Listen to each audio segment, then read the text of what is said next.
إن الحمد لله نحمده ونستعينه ونستغفره من يهده الله فلا مضل له ومن يضلل فلا هادي له وأشهد أن لا إله إلا الله وحده لا شريك له وأشهد أن سيدنا ونبينا وحبيبنا وشفيعنا وقرة أعيننا محمدا عبده ورسوله صلی اللہ تبارک و تعالی علیہ وعلی آلہ واصحابہ وازواجہ وذریتہ وبارک وسلم تسلیما کثیرا اما بعد فاعوذ باللہ من الشیطان الرجیم بسم اللہ الرحمن الرحیم وما آتاکم الرسول فخذوہ وما نہاکم عنہ فانتہوا وقال تعالی لقد كان لكم في رسول الله أسوة حسنة لمن كان يرجو الله واليوم الآخر وذكر الله كثيرا سبحان ربك رب العزة عما يصفون وسلام على المرسلين والحمد لله رب العالمين اللهم صل على سيدنا محمد وعلى آل سيدنا محمد وبارك وسلم۔ میرے محترم دوستوں اور بزرگوں، دین وہ ہے جو ہمیں حضور اکرم صلی اللہ علیہ وسلم کی طرف سے پہنچا ہے، اس کو دین کہتے ہیں۔ اور حضور اکرم صلی اللہ علیہ وسلم کی طرف سے ہمیں دو چیزیں پہنچی ہیں، ایک آپ کے اقوال اور اعمال، اور ایک آپ کی کیفیات۔ یہ دو چیزیں ہمیں اپنے نبی سے ملی ہیں۔ آپ کے اقوال اور آپ کے اعمال کا نام شریعت ہے، اور آپ کی کیفیات کا نام طریقت ہے، جس کو تصوف بھی کہتے ہیں، اس کو سلوک بھی کہتے ہیں۔ اگر کوئی اقوال اور اعمال کو تو اختیار کرے، کیفیات کو چھوڑ دے، تو اس کی زندگی میں بھی آدھا دین ہے، پورا نہیں ہے۔ اور اگر کوئی صرف کیفیات کا دعوے دار ہو اور اقوال کو بھی چھوڑ دے، اعمال کو بھی چھوڑ دے، تو وہ بھی زندیق ہے، گمراہ ہے۔ اس لیے نبی اکرم صلی اللہ علیہ وسلم کی اتباع تب کامل ہوگی جب اقوال اور اعمال کو بھی اختیار کیا جائے اور کیفیات کو بھی حاصل کرنے کی کوشش کی جائے۔ یہ ہمارے اکابر کا طر امتیاز ہے، یہ ان کی جامعیت ہے، یہ ان کا کمال ہے کہ ہمارے اکابر نے ان دونوں چیزوں کو جمع کیا۔ جامع شریعت و طریقت، کہتے ہیں نا، رہبر شریعت پیر طریقت۔ ہمارے جو اکابر گزرے ہیں، حضرت امام ربانی مجدد الف ثانی رحمۃ اللہ علیہ، اور حضرت شاہ ولی اللہ رحمۃ اللہ علیہ، اور حضرت مولانا محمد قاسم صاحب، اور حضرت امام ربانی مولانا رشید احمد گنگوہی رحمۃ اللہ علیہما، اور شیخ الہند شیخ العالم حضرت مولانا محمود حسن صاحب دیوبندی، اور حکیم الامہ مجدد الملہ حضرت مولانا اشرف علی صاحب تھانوی، اور شیخ الاسلام حضرت مولانا سید حسین احمد المدنی، اور حضرت مولانا علامہ محمد انور شاہ صاحب کشمیری، اور حضرت مولانا محمد الیاس صاحب دہلوی، اور حضرت مولانا شاہ عبد القادر صاحب رائے پوری وغیرہ۔ یہ سب کے سب شریعت کے بھی عالم تھے، طریقت کے بھی عالم تھے۔ یہ سب کے سب جامع شریعت بھی تھے، جامع شریعت اور طریقت کے تھے۔ اور اسی وجہ سے اللہ تعالیٰ نے ان کو ایسی قبولیت سے نوازا کہ جس قبولیت کی تاریخ میں مثالیں بہت تھوڑی ملتی ہیں۔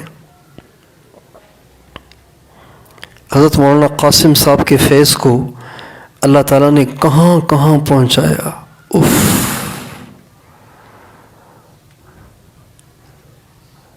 ہم لوگ ساؤتھ افریقہ گئے، یہ دنیا کا آخری ملک ہے،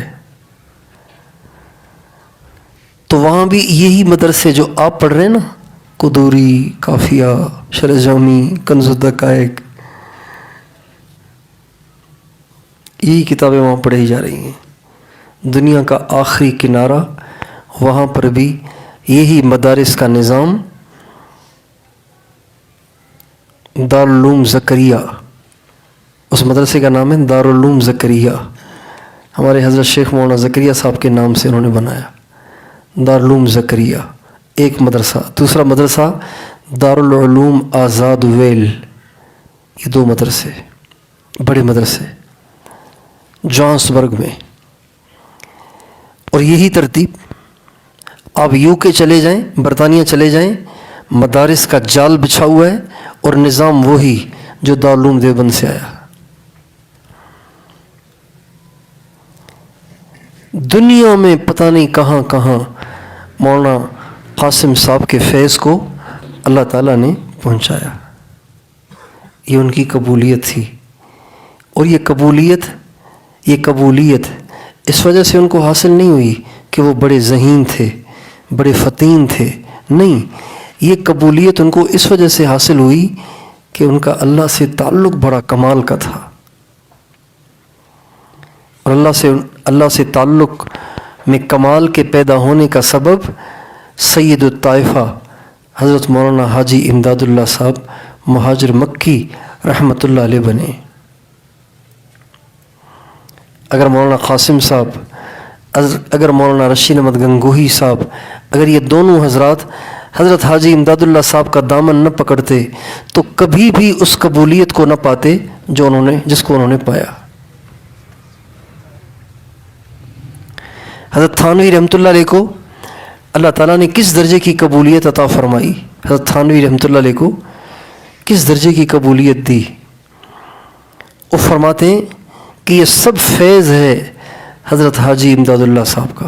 وہ خود فرماتے ہیں، حضرت تھانوی فرماتے ہیں یہ سب فیض ہے حضرت تھانوی کا، حضرت حاجی امداد اللہ صاحب کا۔ اور ہمارے حضرت مولانا محمد الیاس صاحب رحمۃ اللہ علیہ فرماتے تھے یہ سب فیض ہے میرے شیخ مولانا خلیل احمد سہارنپوری کا۔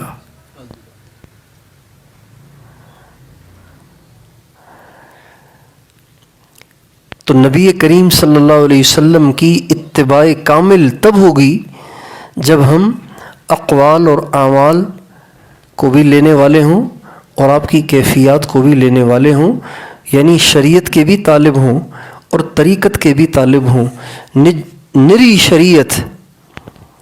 شریعت انسان کو رذائل میں مبتلا کر دے گی، تکبر آ جائے گا، غرور آ جائے گا، عجب آ جائے گا، خود پسندی آ جائے گی، تحاسد شروع ہو جائے گا، تباغض شروع ہو جائے گا۔ جہاں جہاں علماء کثرت سے ہیں اور انہوں نے طریقت کے راستے کو اختیار نہیں کیا، وہاں بڑے مسائل ہیں، وہاں تحاسد ہے، تباغض ہے، تقابل ہے، لڑائیاں ہیں، ایک آگے بڑھتا ہے، چار اس کی ٹانگیں کھینچتے ہیں۔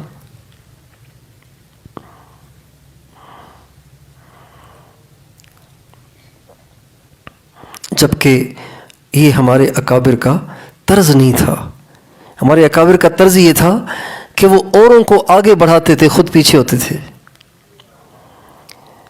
حضرت میاں جی نور محمد صاحب جھنجھاوی رحمۃ اللہ علیہ،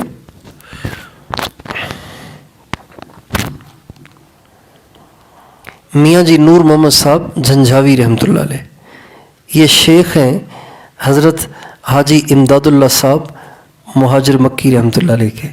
ان کے دو خلیفہ زیادہ معروف ہوئے، ایک حضرت حاجی امداد اللہ صاحب مہاجر مکی اور ایک حافظ محمد ضامن شہید رحمۃ اللہ علیہ، یہ دو ان کے خلیفہ ہوئے مشہور۔ تو دونوں دوست تھے، آپس میں کٹھے بیٹھتے تھے، تھانہ بھون میں ایک خانقاہ تھی، وہاں بیٹھتے تھے، اور جہاں یہ بیٹھتے تھے اور مریدین آتے تھے اور استفادہ کرتے تھے، اس جگہ کا نام ہو گیا تھا دکان عشق۔ لوگ اس جگہ کو دکان عشق کہا کرتے تھے کہ یہاں عشق ملتا ہے۔ تو جو کوئی بیعت ہونے کے لیے آتا نا، بیعت ہونے کے لیے آتا، تو حافظ محمد ضامن شہید ذرا لہیم شہیم بڑے باروب آدمی تھے، حاجی امداد اللہ صاحب سیدھے سادے تھے، درویش سے تھے، تو جو بھی آتا وہ سیدھا آتا حافظ محمد ضامن شہید رحمۃ اللہ علیہ کے پاس۔ جب حافظ ضامن صاحب کے پاس آتا، حضرت بیعت کر لیں، تو حافظ صاحب فرماتے تھے او بھائی اگر حقہ پینا ہے تو میرے ساتھ بیٹھ جاؤ۔ کیا پینا ہے؟ حقہ پینا ہے تو میرے ساتھ بیٹھ جاؤ، اللہ چاہیے تو بھائی کے پاس چلے جاؤ۔ حقہ پینا ہے تو ہمارے ساتھ بیٹھ جاؤ، مزے کریں گے، حقہ پئیں گے، اور اگر اللہ کا تعلق چاہیے، معرفت چاہیے، تو بھائی جی کے پاس چلے جاؤ۔ حاجی امداد اللہ صاحب کو وہ بھائی جی کہتے تھے۔ یہ ہمارے اکابر کا طرز تھا کہ وہ اوروں کو آگے بڑھاتے تھے، اپنے آپ کو پیچھے کرتے تھے۔ یہی شریعت کے ثمرات، یہی طریقت کے ثمرات ہیں۔ جب انسان طریقت میں قدم رکھتا ہے، طریقت کی محنت کرتا ہے، اللہ سے تعلق بناتا ہے، اپنے نفس کا تزکیہ کرتا ہے، اپنے باطن کی اصلاح کر دیتا ہے، تو وہ خوبیوں کا مجموعہ بن جاتا ہے، وہ گلدستہ بن جاتا ہے۔ وہ اپنے آپ کو اوروں سے حقیر سمجھنے لگ جاتا ہے، اوروں کو اپنے سے اچھا سمجھنے لگ جاتا ہے۔ ہم ساؤتھ افریقہ گئے تو وہاں پہ ہماری ملاقات ہوئی ایک بزرگ سے، حضرت مولانا بایزید شہید رحمۃ اللہ علیہ۔ وہ حضرت مدنی رحمۃ اللہ علیہ کے خادم خاص بھی تھے، حضرت مدنی کے انتہائی چہیتے شاگرد بھی تھے، اور ان کے خلیفہ بھی تھے۔ تو بہت ہم ان کے ساتھ بیٹھتے تھے، بات کرتے تھے، چونکہ مجھے حضرت مدنی رحمۃ اللہ علیہ سے عشق کے درجے میں محبت تھی۔ تو مجھے جب معلوم ہوا تو میں پھر ان کے پاس گیا، پھر میں بیٹھا رہتا تھا ان کے پاس، تو وہ بھی ہمارے پاس تشریف لاتے رہتے تھے، ہم ان کے پاس جاتے رہتے تھے۔ تو وہ فرمانے لگے کہ حضرت مدنی رحمۃ اللہ علیہ صرف زبان سے نہیں، دل کی گہرائیوں سے اپنے آپ کو سب سے گھٹیا سمجھتے تھے، اور ایک شعر بہت پڑھتے تھے۔ انہوں نے فرمایا ایک شعر بہت پڑھتے تھے، کیا؟ یظن الناس بی خیرا وانی لشر الناس ان لم یعف عنی۔ لوگ مجھے سب سے اچھا سمجھتے ہیں، حالانکہ مجھے پتہ ہے میں سب سے برا ہوں۔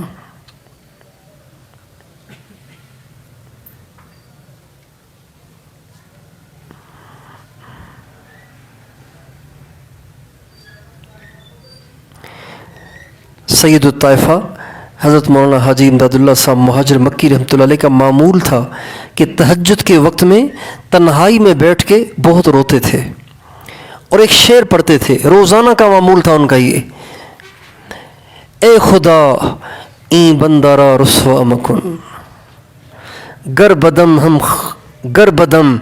ہم سر من پیدا مکن۔ اے اللہ اپنے اس بندے کو رسوا نہ کرنا، بے شک میں برا ہوں لیکن میرے عیوب کا افشا نہ کرنا، اسے چھپانا۔ اے خدا این بندارا رسوا مکن گر بدم ہم سر من پیدا مکن۔ یہ کہہ کے بہت روتے تھے۔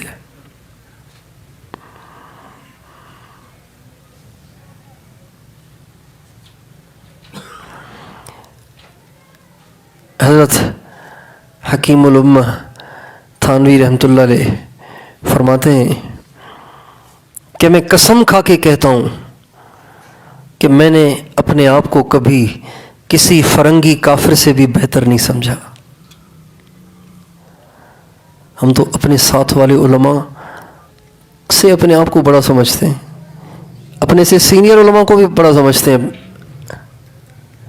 کہتے ہیں میں نے کبھی اپنے آپ کو فرنگی کافر سے بھی اچھا نہیں سمجھا، کسی دنیا کے کسی مسلمان کو میں نے اپنے سے گھٹیا نہیں سمجھا۔ ہمارے ایک استاد تھے حضرت شاہ عبد القادر رائے پوری رحمۃ اللہ علیہ کے اجل خلفاء میں سے تھے حضرت مولانا ظاہر شاہ صاحب رحمۃ اللہ علیہ۔ ہم نے ان سے تفسیر پڑھی، 1997 میں ان کا انتقال ہوا۔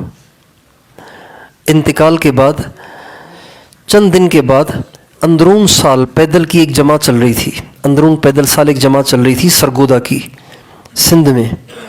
اس کے ایک ساتھی کو نبی پاک علیہ السلام کی زیارت ہوئی اور آپ علیہ السلام نے فرمایا عبد الوہاب کو میرا سلام کہنا اور ان سے کہنا اللہ مولانا ظاہر شاہ صاحب سے بہت خوش ہے۔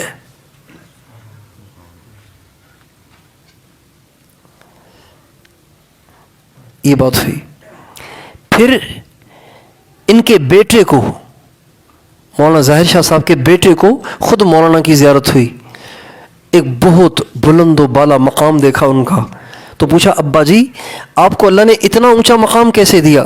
فرمایا بیٹا میں نے ساری زندگی کبھی کسی مسلمان کو اپنے سے حقیر نہیں سمجھا، ساری زندگی۔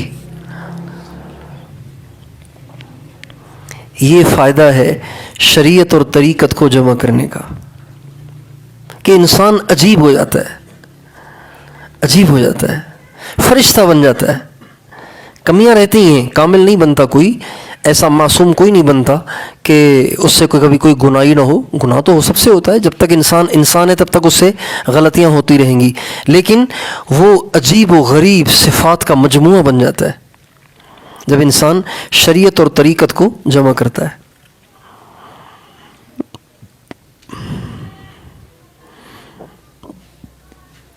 حضرت مدنی رحمۃ اللہ علیہ ایک دفعہ ٹرین میں سفر کر رہے تھے،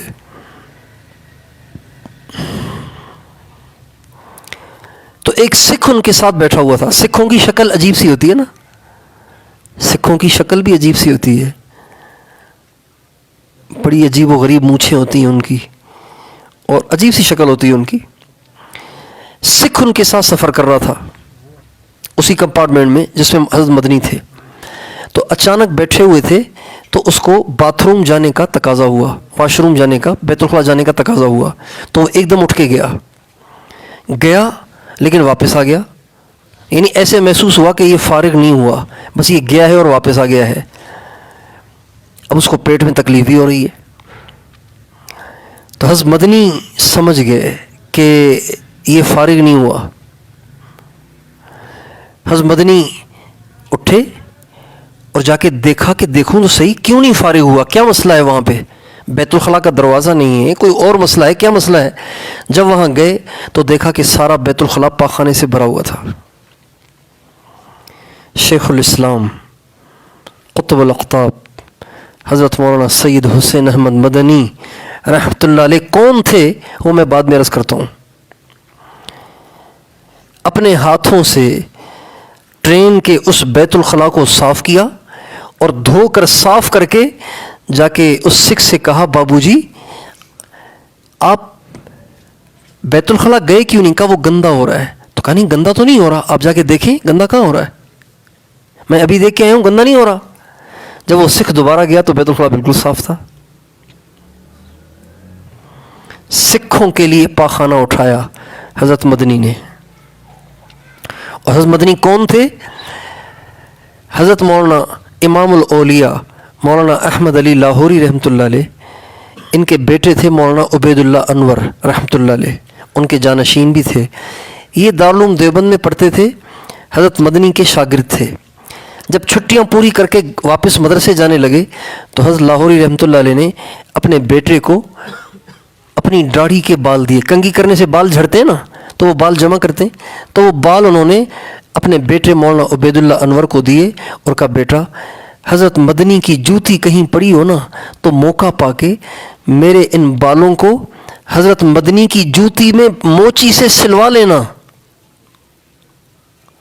ان بالوں کو حضرت مدنی کی جوتی میں سلوا لینا، شاید اللہ میری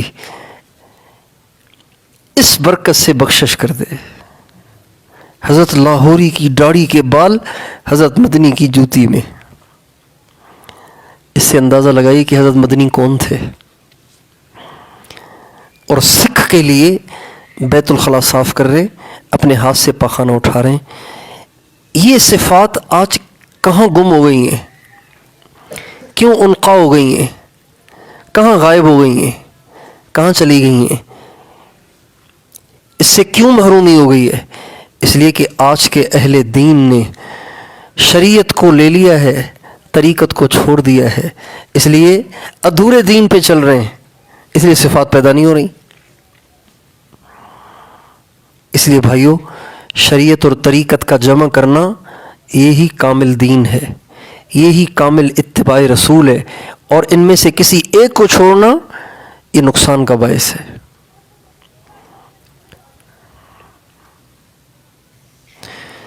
اب جیسے شریعت کو لیا جائے گا علماء کرام سے اور مفتیان کرام سے، ایسے ہی طریقت کو لیا جائے گا طریقت کی لائن کے لوگوں سے، یعنی مشائخ سے۔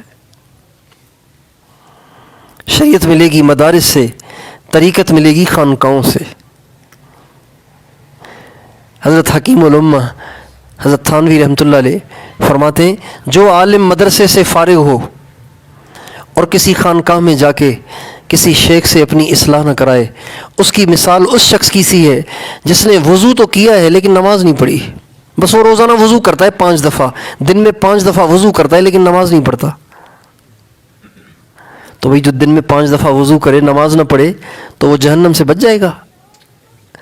حضرت تھانوی فرماتے ہیں، اور کہاں فرماتے ہیں؟ ایک کتاب ہے تحفۃ العلماء، ابھی میں نے دیکھا یہاں رکھی ہوئی ہے، اس کی جلد اول میں ہے، یہ یہاں کتب خانے میں رکھی ہوئی ہے وہ کتاب، اس میں فرماتے ہیں اس عالم کی مثال جو مدرسے سے فارغ ہو کر کسی خانقاہ میں جا کر اپنی اصلاح نہ کروائے، اس کی مثال اس شخص کی سی ہے جو بس وضو پہ ہی اکتفا کرتا ہے، نماز نہیں پڑھتا۔ اور فرماتے تھے، میرے نزدیک آج کے زمانے میں صحبت اہل اللہ فرض عین ہے، یہ تھانوی فرماتے ہیں۔ اور فرماتے ہیں، میں اس کا فتویٰ دیتا ہوں کہ آج کے زمانے میں صحبت اہل اللہ فرض عین ہے۔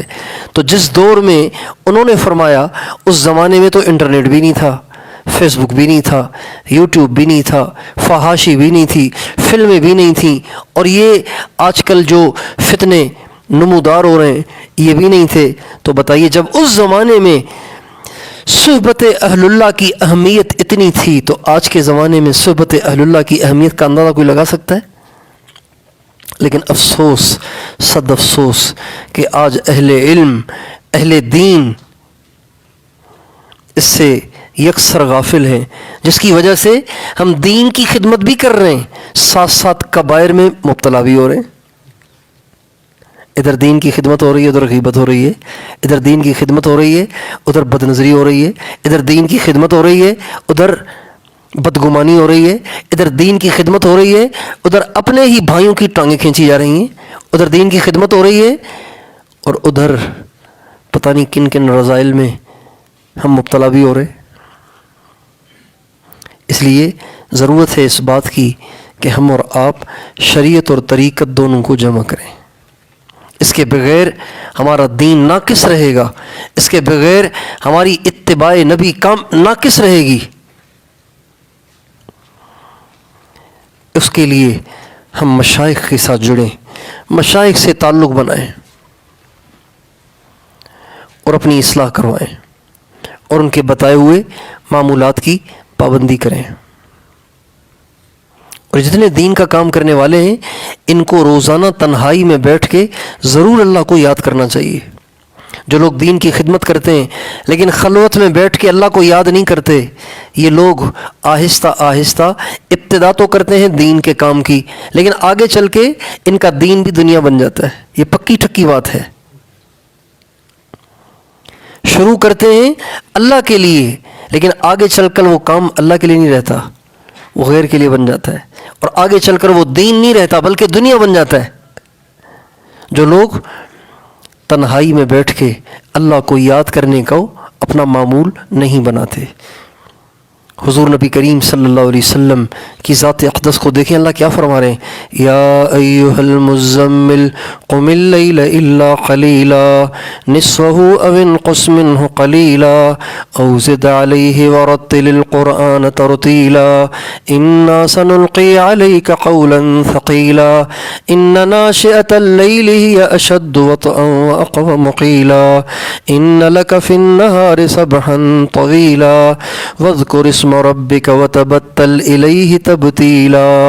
اللہ اکبر۔ واذکر اسم ربک، وتبتل الیہ تبتیلا، اے میرے نبی میرے نام کا ذکر کرو، میرے نام کا ذکر کرو، اور کتنا کرو؟ اتنا کرو کہ ساری کائنات سے کٹ کر صرف میرے ہو کر رہ جاؤ، ڈوب جاؤ ہماری یاد میں، اتنا ذکر کرو ہمارا۔ یہ اللہ حضور سے کہہ رہے۔ اگر آج کا مدرس کہتا ہے میرے اسباق تو 12 ہیں، میں کہاں مراقبہ کر سکتا ہوں، میں کہاں ذکر کر سکتا ہوں، تو یہ شیطانی دھوکہ ہے، یہ شیطان دھوکہ دے رہا ہے۔ نہیں، آپ کے 25 اسباق بھی ہونا تب بھی آپ کو خلوت میں بیٹھنا چاہیے۔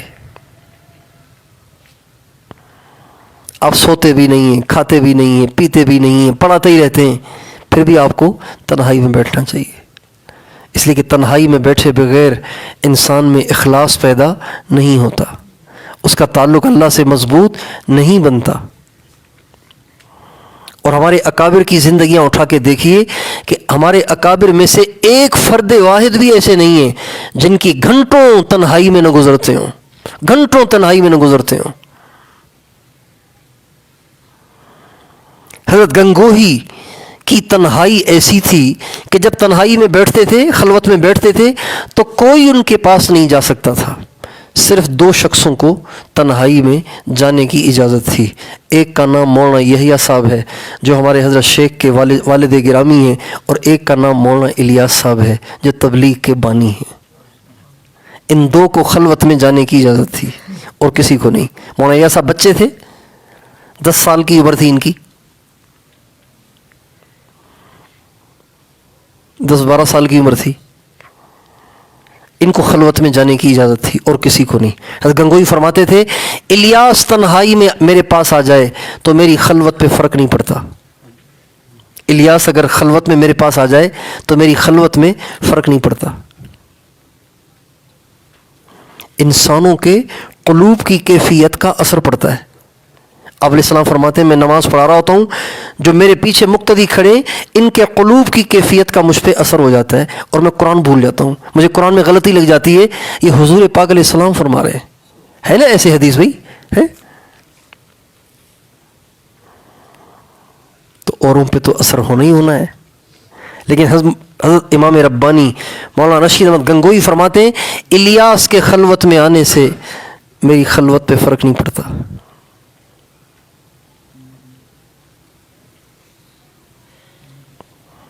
ہمارے سارے اکابر لمبا لمبا خلوت میں بیٹھتے تھے، کثرت سے اللہ کا ذکر کرتے تھے، اپنے نفس کا تزکیہ کرتے تھے، اپنے باطن کی اصلاح کرتے تھے، اللہ کے تعلق کے پیاسے رہتے تھے، طالب رہتے تھے۔ حضرت مدنی رحمۃ اللہ علیہ جب مدینہ منورہ میں رہتے تھے تو مسجد نبوی چھوڑ کے اور مدینہ منورہ کی جو اس وقت کی بستی تھی اس کو چھوڑ کے مدینہ منورہ سے باہر ایک جگہ ہے مسجد اجابہ، آج کل وہاں مسجد اجابہ ہے، وہاں پہ چلے جاتے تھے، وہاں پہ جا کے تسبیحات 12 کرتے تھے۔ تسبیحات 12 حضرات چشتیہ کا ایک ذکر ہے، اس جہرن کرنا ہوتا ہے، جہرن تحرک کے ساتھ اور ضرب کے ساتھ کرنا ہوتا ہے، وہاں جا کے کرتے تھے۔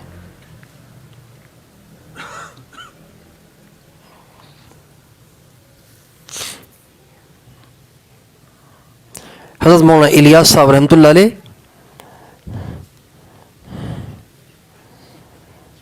اور نظام الدین کے ساتھ کس کا مقبرہ ہے؟ یا اللہ،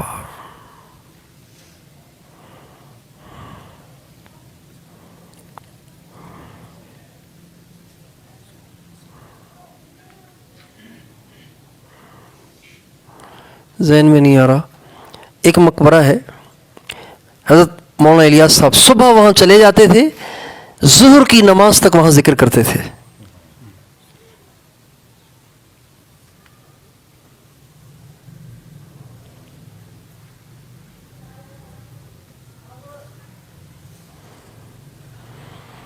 اللہ، آج علماء، اہل علم، اہل دین آج اس سے بڑے غافل ہیں۔ آج ہم خلوت میں نہیں بیٹھتے، آج ہم تنہائی کے آنسوؤں سے نا آشنا ہیں، آج ہم سجدے کے سرور سے نا آشنا ہیں، آج ہم تلاوت کی حلاوت سے نا آشنا ہیں۔ امام اعظم ابو حنیفہ رحمۃ اللہ علیہ تہجد میں پڑھ رہے ہیں وَامْتَازُوا الْيَوْمَ أَيُّهَا الْمُجْرِمُونَ، اس کو دہراتے دہراتے دہراتے دہراتے فجر کی اذان ہو گئی۔ کیا مجھے 10 سال میں نے درس نظامی پڑھا ہے، کیا مجھے ایک رات بھی ایسی نصیب ہوئی ہے کہ جس میں نے ایک آیت کو دہرا دہرا کے رات رو رو کے گزار دی ہو؟ یہ میں اپنے آپ سے پوچھوں۔ اللہ تعالیٰ فرماتے ہیں وَالَّذِينَ يَبِيتُونَ لِرَبِّهِمْ سُجَّدًا وَقِيَامًا، عباد الرحمن وہ ہیں جن کی راتیں سجدے میں اور جن کی راتیں قیام میں گزرتی ہیں۔ تو کبھی کوئی رات مجھے ایسی نصیب ہوئی کہ میں عباد الرحمن کا مصداق بن جاؤں؟ اور یہ چیزیں طریقت کے بغیر حاصل نہیں ہوتی، یہ طریقت سے ہی چیزیں آتی ہیں۔ اس لیے اللہ تعالیٰ مجھے اور آپ کو توفیق دے۔ یہ طریقت کی اہمیت ہے کہ اس کے بغیر دین ناقص ہے، اس کے بغیر دین ادھورا ہے۔ تو اس لیے میں بھی آپ بھی نیت کریں انشاءاللہ، ایک تو ہم خلوت میں پابندی سے اللہ کو یاد کیا کریں گے، خلوت میں ساری دنیا سے کٹ کے یکسوئی کے ساتھ بیٹھ کے اللہ کو یاد کیا کریں روزانہ۔ دیکھیں نا، ایک خاوند ہے، ایک بیوی ہے، ان کا آپس میں ایک خاص تعلق ہے۔ اگر خاوند بیوی صرف بچوں کے ساتھ سامنے ہی سلام دعا کر لیتے ہوں، الگ سے بیٹھ کے ایک دوسرے کو دل کی بات نہ سناتے ہوں، تو ایک دوسرے سے شکایت پیدا ہوگی کہ نہیں ہوگی؟ بیوی کہے گی تو بچوں کے سامنے بیٹھ کے میرے ساتھ باتیں کرتا ہے، آخر کچھ باتیں ایسی بھی تو ہیں نا جو میں تم سے الگ سے کرنا چاہتی ہوں، وہ بھی تو سنو نا میری، بچوں کے سامنے میں تمہیں کیا کیا سناؤں؟ تو جب تعلق گہرا ہو تو خلوت کا تقاضا پیدا ہوتا ہے، تعلق گہرا ہو تو خلوت کا تقاضا پیدا ہوتا ہے۔ ہم جب اپنے شیخ سے ملتے ہیں نا، اپنے شیخ سے ملتے ہیں تو دل چاہتا ہے کہ جتنے بیٹھے ہوئے یہ سارے چلے جائیں تاکہ میں حضرت سے بیٹھوں، تاکہ میں حضرت سے بات کروں اور اپنے دل کی بات سنوں، ان سے رہنمائی حاصل کروں۔ اور بات کرتے ہوئے کوئی اور آ کے بیٹھ جائے، دل کرتا ہے بھائی آپ اٹھ کے چلے جائیں نا یار، مشکل سے تو مجھے ٹائم ملا ہے، آپ خامخواہ آ کے بیچ میں کباب میں ہڈی بن گئے۔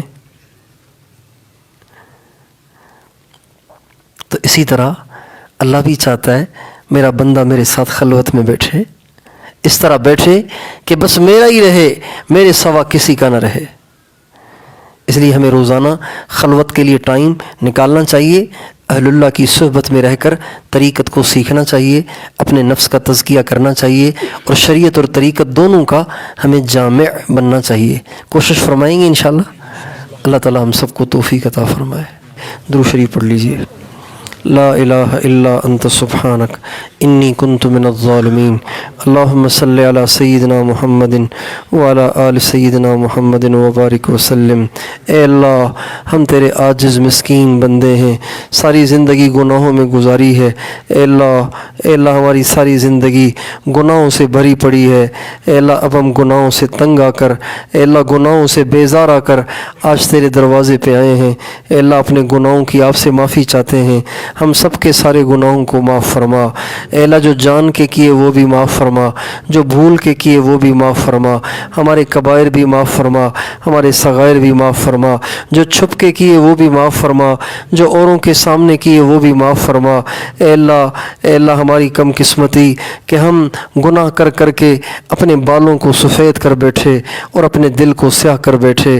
اے اللہ ہماری توبہ کو قبول فرما۔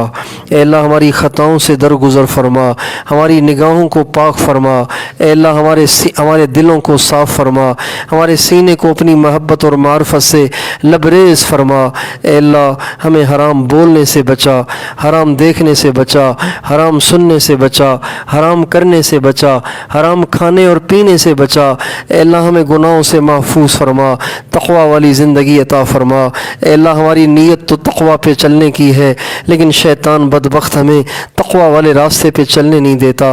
اے اللہ ہم ایک قدم آگے بڑھاتے ہیں، وہ ہمیں دھکا دے کے 2 قدم مزید پیچھے کر دیتا ہے۔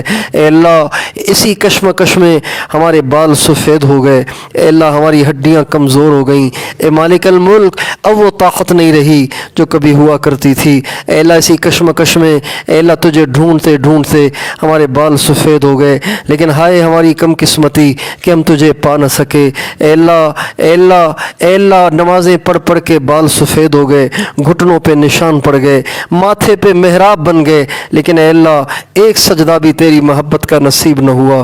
اے اللہ ایک رکوع بھی تیری محبت کا نصیب نہ ہوا۔ اے اللہ 1 منٹ بھی تیرا مراقبہ تیری محبت میں نصیب نہ ہوا۔ اے اللہ ایک لمحہ بھی زندگی کا ایسا نہیں ہے جس میں تیرے سوا ہمارے دل میں کوئی نہ ہو۔ اے اللہ ہم نے اپنے دل میں رش لگا رکھا ہے، دنیا جہاں کی گندگیاں بھر رکھی ہیں۔ اے مالک الملک ہمیں اپنی ذات کے ساتھ یکسوئی عطا فرما۔ اے اللہ ہمیں صفت حنیف عطا فرما۔ اے اللہ تو نے اپنے ابراہیم کو حنیف کہا، عافیت سے ہمیں بھی حنیف بنا دے۔ اے اللہ ہمیں بھی حنیف بنا دے، اپنی محبت سے ہمارے دل کو لبریز کر دے، ہماری نگاہوں کو پاک فرما، ہماری شرمگاہوں کو پاک فرما، اپنی معرفت نصیب فرما۔ اے اللہ ہمارے روئے میں، اے اللہ ہمارے جسم میں، ہماری روح میں، ہمارے روئے میں اپنے ذکر کو جاری فرما۔ اے اللہ ہمارے روئے کو منور فرما، ہماری ہڈی بوٹی میں نور پیدا فرما، ہمارے بال اور کھال میں نور پیدا فرما، ہمارے جسم اور روح میں نور پیدا فرما۔ اے اللہ ہر آن ہر گھڑی اے اللہ ہمیں تیری یاد عطا فرما، غفلت کی زندگی سے نجات عطا فرما، غفلتوں سے نجات عطا فرما۔ اے اللہ وہ کیفیت کتنی اچھی ہوگی کہ تو ہمارے دل میں ایسا بس جائے کہ تیرے سوا ہمیں کسی کا خیال بھی نہ آئے، تیرے سوا کسی کی طرف دھیان بھی نہ جائے، تیرے سوا کسی پہ نگاہ نہ اٹھے۔ عافیت سے یہ کیفیت ہمیں عطا فرما، یہ یکسوئی ہمیں عطا فرما۔ اے اللہ یہ والی یاد ہمیں عطا فرما۔ اے اللہ اسلام کا بول بالا فرما، کفر کا منہ کالا فرما، دشمنان اسلام کو بھی ہدایت عطا فرما۔ اے اللہ بے ہدایتوں کو ہلاک فرما، اے اللہ ان کو دفع دور فرما۔ اے اللہ اسرائیل کے عزائم کو مٹی میں ملا دے۔ اے اللہ وہ ہماری مسجد اقصیٰ کو گرانا چاہتا ہے جہاں تیرے نبی نے سارے نبیوں کو نماز پڑھائی۔ اے اللہ جس مسجد کو حضرت عمر نے بنوایا، اے اللہ وہ اس کو شہید کرنا چاہتا ہے۔ اے مالک الملک ہمارے بس میں نہیں ہے، اے اللہ ہمارے ہاتھ میں تو اپنا دل بھی نہیں ہے۔ اے اللہ ہم کبھی عرش پہ ہوتے ہیں، کبھی فرش پہ ہوتے ہیں، اے اللہ کبھی تہجد کی تمنا کر رہے ہوتے ہیں، کبھی ہمارے فرضوں کے بھی لالے پڑ رہے ہوتے ہیں۔ اے مالک الملک تو اپنے غیبی خزانوں سے کسی صلاح الدین ایوبی کو کھڑا فرما۔ اے اللہ حضرت عمر جیسا کوئی پیدا کر لے، اے اللہ جو ان خبیثوں کو سیدھا کر دے۔ اے اللہ جو بلڈوزر اے اللہ استعمال کر کے یہ مسجد اقصیٰ کے گنبد کو گرانا چاہتے ہیں، اے اللہ ان بلڈوزروں کا رخ ان کے ایوانوں کی طرف کر دے، ان کے گھروں کی طرف کر دے، ان کی سڑکوں کی طرف کر دے، اے اللہ ان کے دفتروں کی طرف کر دے، ان کو ملیا میٹ کر دے۔ اے اللہ دعوت کے کام کی حفاظت فرما، اے اللہ امارت اسلامیہ کی حفاظت فرما، اے اللہ مدارس دینیہ کی حفاظت فرما، پڑھنے پڑھانے والوں کو اپنے مقربین میں شامل فرما، تمام خانقاہوں کی حفاظت فرما، جگہ جگہ خانقاہیں قائم فرما۔ اے اللہ انٹرنیٹ نے ساری امت کی نوجوان نسل کو بیمار کر دیا ہے، اے اللہ طبیب نظر نہیں آتے، اے اللہ اکا دکا طبیب رہ گئے ہیں، باقی سب دنیا چھوڑ گئے، جا کے قبروں میں سو گئے۔ اے مالک الملک جگہ جگہ ایسے طبیب پیدا فرما جو مردہ دل زندہ کر دیا کریں، اے اللہ جو اپنی توجہ ڈال کے اے اللہ ظلمت سے بھرے ہوئے دلوں کو اے اللہ نور کا منارہ بنا دیا کریں، نور کی مشعل بنا دیا کریں۔ اے اللہ ہر جگہ ایسے اہل اللہ کھڑے فرما، ایسے صاحب نسبت لوگ پیدا فرما، ہمیں ذریعے کے طور پر استعمال فرما۔ اے اللہ بیماروں کو عافیت اور صحت عطا فرما، مقروضوں کے قرضے اتار دے، بے گھروں کو گھر دے دے، جن کے بچیوں کے رشتے نہیں ہو رہے ان کے خیر والے رشتے کرا دے، بے اولادوں کو نیک اور صالح اولاد دے دے اللہ، جن کی اولادیں بگڑ گئیں ان کو نیک صالح بنا دے، ہمارے بچوں کو قرآن پاک کا حافظ بنا، عالم ربانی بنا، دین کا دائی بنا، ولی کامل بنا، کروڑوں کی ہدایت کا ذریعہ بنا، متقیوں کا امام بنا۔ اے اللہ عافیت سے ہمیں امام مہدی کا ساتھ عطا فرما، دجال کے فتنے سے محفوظ فرما، حضرت عیسیٰ علیہ السلام کی صحبت سے اے اللہ مشرف فرما، اے اللہ عافیت سے ان کی صحبت سے اے اللہ صحبت کی سعادت عطا فرما۔